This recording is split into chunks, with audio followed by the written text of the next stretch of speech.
কতজনকে দেখছেন? 3 জন আছে, এখানে 3 জন আছে। 2 জন ঠিক আছে, জেনারেল ওয়ার্ডে আছে। একজন একটা স্পাইন অপারেশন ছোট কালকে হবে। আর মইনুদ্দিন যার ওই পায়ের ওপরে বিম পড়ে গেছিল, ও সিরিয়াস আছে, কারণ কালকে ওকে অজ্ঞান করে পায়ের অপারেশন করেছে। পাটা বেঁচে আছে, এটাই অদ্ভুত, মানে হয়নি, কিন্তু ও সিরিয়াস আছে। ওকে আইসিইউতে রাখা হয়েছে এবং খুব মানে not out of the danger. আজকে সকালেও মৃতদেহ উদ্ধার হয়েছে, আরো একজনের দেহ আটকে আছে এরকম একটা আশঙ্কা হচ্ছে। দেখুন, একটা বাড়ি কোলাপস হয়ে পড়ে গেলে সেখানে কারা রয়েছে, কারা ওর ভেতরে ঢুকেছিল বা কারা পাশে ছিল, এটা হয় না। পাড়ায় যারা মিসিং আছে তাদের খবর নিয়ে তাদের ওই জন্য খোঁজ চলছে। নাহলে তো আমরা এতক্ষণে ডেমোলিশন স্টার্ট করলাম, এখনো উদ্ধার স্টার্ট করছে, সরিয়ে উদ্ধার স্টার্ট করছে। আমরা আশা করছি আজকের মধ্যে উদ্ধার হয়ে গেলে কালকে আমরা ওই জায়গাটাকে ডেমলিশ করে দিয়ে, মানে গার্বেজটা যতক্ষণ না পুরোটা সরাতে পারছি ততক্ষণ বুঝতে পারছি না যে গ্রাউন্ডটা কি আছে, আর কিছু চাপানো আছে কিনা, ওর ভেতরে আর কেউ আছে কিনা। এটা আজকে আমরা উদ্ধারটা করছে, আর কাল থেকে ওই ডেমলিশিং গার্বেজগুলোকে সরাবো। ওগুলো গার্বেজ সরালে কি পুরোটা ধাম করে আবার পড়ে যাবে, যেই আমরা পিলার কাটতে যাবো, সেইটা একটা অসুবিধা, কিন্তু কাল থেকে করবো সেটা। এই বিল্ডিংটা তো ভেঙে পড়ে গেছে, ওই এলাকায় কি দেখা যাচ্ছে আরো 2-3টে বিল্ডিং? আর আরেকটা বিল্ডিং যেটা হেলে আছে, সেটাও ভাঙতে হবে। আমাকে এক্ষুনি ইঞ্জিনিয়াররা রিপোর্ট দিল, আমি ওই এলাকার মানুষের সাথে বসে কথা বলবো। আমি ওদের বলেছি লিস্টটা করে নিতে, কারণ আমি আবার বলছি ইললিগাল বিল্ডিং এর দরকার হয় না। এখন যা সরকার ফেসিলিটি দিচ্ছে, আপনি যদি চেতলায় যান, মায়ের বাড়িতে যান, কালীগঞ্জে যান, আমরা সব বস্তিতে যাদের ক্ষমতা নেই বাড়ি করা, তাদের জন্য বাংলার বাড়ি হচ্ছে, তাতে ভাড়াটেরাও থাকছে, বাড়িওয়ালাও থাকছে। তো এটা কেন ওখানে হচ্ছে আমি এখনো বুঝতে পারছি না, যদি নিজেরা না করতে পারে। এটা দুর্ভাগ্য। আর হচ্ছিল বলে জানতে পারেননি? এটা হচ্ছিল আমি জানতে পারিনি। এমনি একটা কমন ওখানকার শুধু না, ধরুন আজকে আমাদের যেরকম ধরুন ওখানে আগে এটা বাহানা দেওয়া হতো, আমার কথাগুলোকে আস্তে আস্তে ডিস্টর্ট করা হয়, সেটা ঠিক আছে, তাও বলে যাই। ওখানে কেন, ওখানে এবং আরো কিছু জায়গায় সেখানে বলছে যে বিএলআরও পারমিশন পাওয়া যায় না, বছর পর বছর ছুটি ঘষে যায়, সেই জন্য আমরা ইললিগাল করি। বিএলআরও এখন ক্যালকাটা কর্পোরেশনে রয়েছে, বিএলআর অফিসটা আমি ক্যালকাটা কর্পোরেশন, যে 15 দিনের মধ্যে না দিলে আপনি আমাকে জানান, আমি বিএলআরওকে ডেকে কথা বলবো। এটা মুখ্যমন্ত্রী করে দিয়েছেন।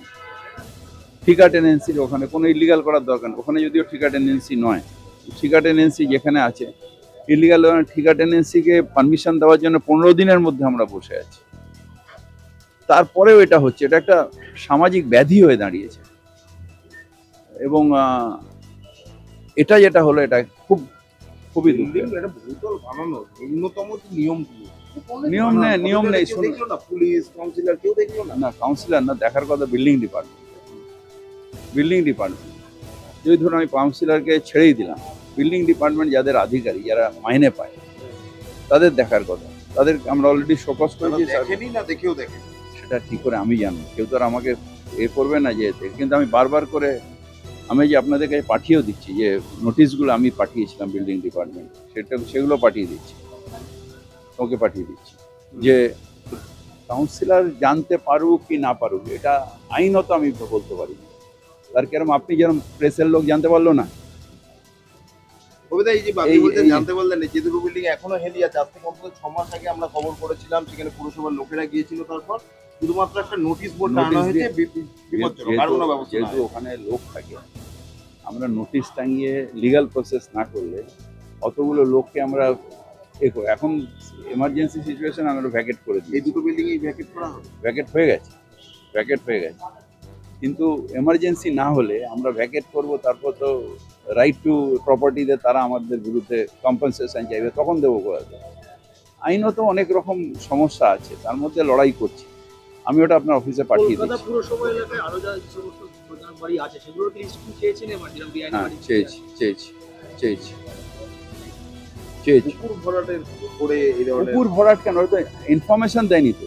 একটা জায়গায় আপনার কাছে প্ল্যান জমা হলো, তারপর আপনি দেখলেন সেটা পুকুর ভরাট না জমি না কি, তারপরে আপনি দেখবেন। কিন্তু আমাদের কাছে তো কোনো ইনফরমেশন নেই যে ওটা পুকুর ছিল না ডোবা ছিল না কি ছিল না ওখানে এ ছিল, তো কোনো ইনফরমেশন নেই।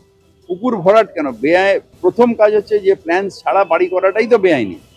প্ল্যানে আপনি জমা দেওয়ার পরে তো আমরা দেখতে সুযোগ হবে পুকুর হওয়ার। এবার আপনার গলির মধ্যে কোথায় আপনারা বিল্ডিং করছেন এটা আমরা জানবো কি করে? এসির তো উচিত হলো যে ঘুরে ঘুরে ঘুরে ঘুরে দেখা, যদি বিল্ডিং ইলিগাল হয় সাথে তাকে নোটিশ দেওয়া। তাহলে অনেকেই এই প্রশ্ন তুলছেন যে এই প্রমোটারের সঙ্গে কাউন্সিলরের কোনো যোগ এগুলো দেখুন সব কিছু তুলতেই পারেন।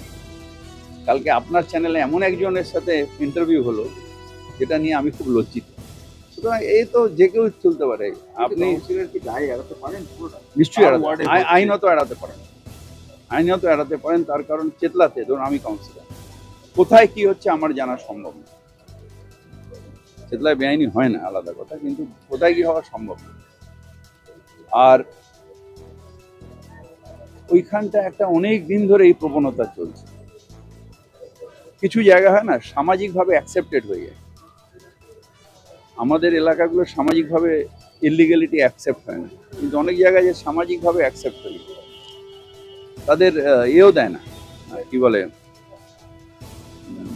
ইনফরমেশনও দেয় না। যেরকম কনসাস লোক আমাদের চেতলা বা এইসব অঞ্চলে মানুষ কনসাস, এই বাড়ির পাশে একটা হচ্ছে যদি ইলিগাল কাউন্সিলরের দরকার না, মানুষই ইনফরমেশন দিবে। তো ওখানকার লোকেরা বলছেন পুরসভায় জানিয়েছিলেন একাধিক। কোথায় জানিয়েছি? জানালে তো আমি টক টু মিয়ারে সারা সপ্তাহে বসতে, মানে সব সপ্তাহে একদিন করে বসি, জানালে তো আমি জানতে পারতাম। শুধু ওই জায়গা ছাড়াও কলকাতার আরো অনেক এলাকাতে যেখানে এই ধরনের বসবাস রয়েছে সেখানে এই একই প্রবণতা দেখা দু যায়। তিনটে জায়গা আছে যেরকম এই জায়গাগুলো আছে, যেরকম আমাদের যাদের আর পাট্টা সেখানেও এরকমভাবে বাড়ি হচ্ছে, যেটার ইনফরমেশন নেই। আমরা এখন একটা বিল্ডিং প্ল্যান রুলস করতে দিয়েছি, তাতে এই জায়গাগুলো যাতে তাদের ছোট জায়গা প্ল্যান পাবো না, অনেকটা ছাড় হবে, সেই জন্য লোকে যান না, যেগুলো রিফিউজি সেগুলো তাদেরও যাতে সুবিধা হয় সেই জন্য আমরা একটা নতুন বিল্ডিং রুলস করতে দিয়েছি, তাদের যাতে অতটা ছাড় না দিতে হয়।